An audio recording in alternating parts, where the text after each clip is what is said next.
নমস্কার বন্ধুরা, দীপাস কিচেনে আপনাদের সবাইকে স্বাগত। আজকে আমি পালক পনির নিয়ে এসেছি। তো চলুন আমি পালক পনিরটা কিভাবে বানাই আপনারা দেখুন।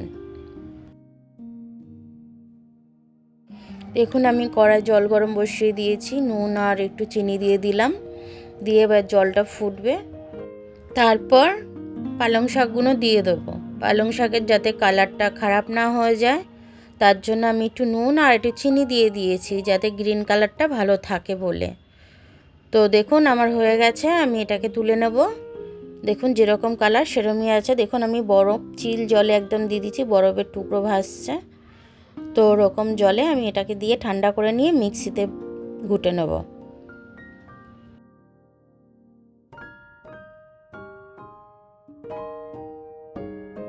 দেখুন মিক্সিতে আমি পালং শাকটা দিয়ে দিচ্ছি, তার সাথে আমি ধনেপাতা কিছুটা দিয়ে দেব। দেখুন ধনেপাতা দিয়ে দিলাম, আর দুটো কাঁচা লঙ্কা দিয়ে দেবো। দিয়ে আমি মিক্সিতে এটাকে পেস্ট বানিয়ে নেব।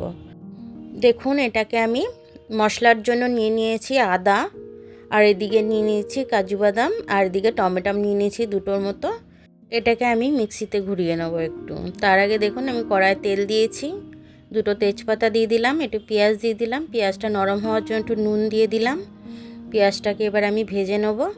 তার মধ্যে ভাজতে ভাজতে আমার একটু জিরে দেওয়া হয়নি, জিরেটা একটু ফোড়নে দিয়ে দেবো আমি। তারপরে একটু ডালচিনি দিয়ে দেবো, আর দুটো তিনটে মতো এলাচ দিয়ে দেবো। দিয়ে একসাথে ভাজা ভাজা করবো এটাকে আমি। আর কিছু রসুন কুচিয়ে রেখেছি, ওটা দিয়ে দেবো এর সাথে।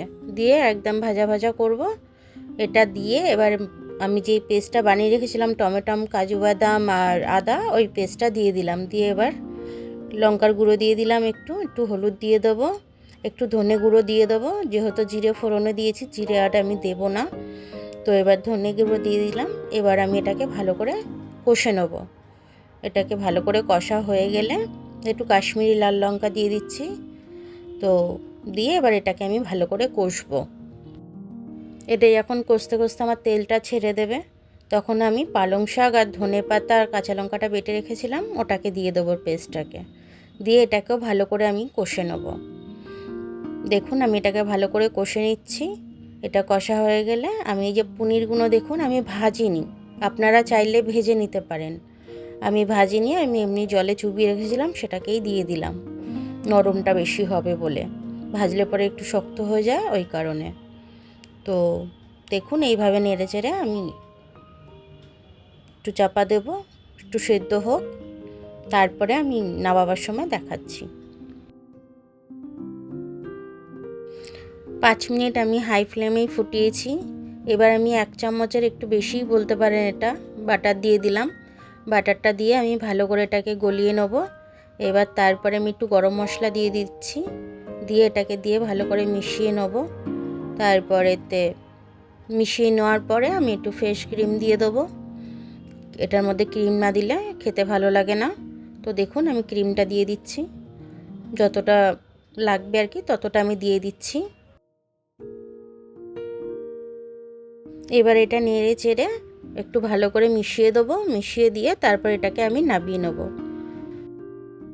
দেখুন কি ইজিলিভাবে আমাদের পালক পনির তৈরি হয়ে গেল। তো আপনারা যদি চান এরমভাবে বানিয়ে নেবেন। বানিয়ে আর ক্রিমের রেসিপি তো আমার দেওয়াই আছে, ক্রিমটা ঘরে বানিয়ে নেবেন। তো আমার পালক পনিরটা তৈরি হয়ে গেছে, আপনারাও এরকম দেখে বানিয়ে নেবেন। এটা খেতে কিন্তু রেস্টুরেন্টের মতো হয়েছিল।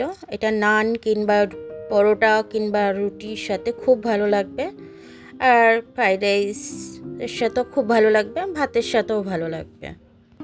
আমার ভিডিওটা দেখার জন্য অনেক অনেক ধন্যবাদ। আমার ভিডিওটা যদি আপনাদের পছন্দ হয় তাহলে লাইক, সাবস্ক্রাইব, বেল আইকনটা একটু টিপে দেবেন। আর যদি ফেসবুক থেকে দেখেন তাহলে লাইক আর ফলোটা করে দেবেন। আবার কাল দেখা হবে নতুন রেসিপির সাথে। ততক্ষণ আপনারা ভালো থাকবেন, আমি আসছি।